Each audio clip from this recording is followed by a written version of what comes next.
Sasa sisi tutakuja kuulizwa hizi fursa tulizokuwa nazo. Sisi vijana tuliopewa umri na akili na maarifa, unapoteza muda wako kwenye kushuhudia mambo ya mechi za mipira. Unalala usiku mwingi. Wengine wanapoteza mali zao kwa kwenda huku na kule, kununua jezi na vifaa vya kushabikia, mafutuza, matarumbeta, mavuvuzela. Nakuta mtu kajikoki, shabiki kweli kweli. Usifanye hivyo.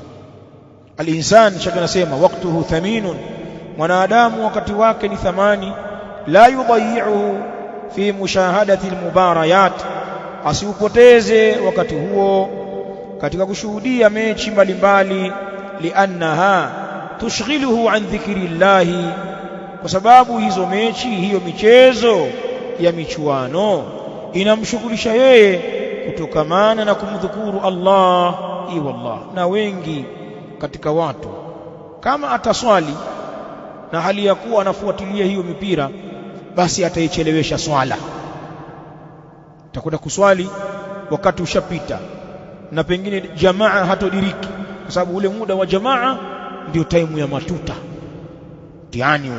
Imamu anaqimu swala, wazee ndio wanapiga matuta sasa, alafu timu yake ndio jamaa anakwenda kupiga. Wanatokaga wale, naangalia saa hivi alasiri bado iko, wanakosa jamaa kwa sababu ya mambo hayo.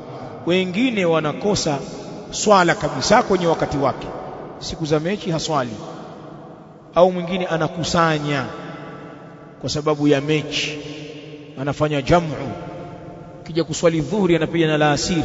Hoja yake, Mtume aliwahi kufanya jamu bila ya sababu. Sasa inaingia hapo, wewe si una sababu yako, uhitaji tu. Wamefikia vijana huko. Ubaya wa jambo hili ni mkubwa sana.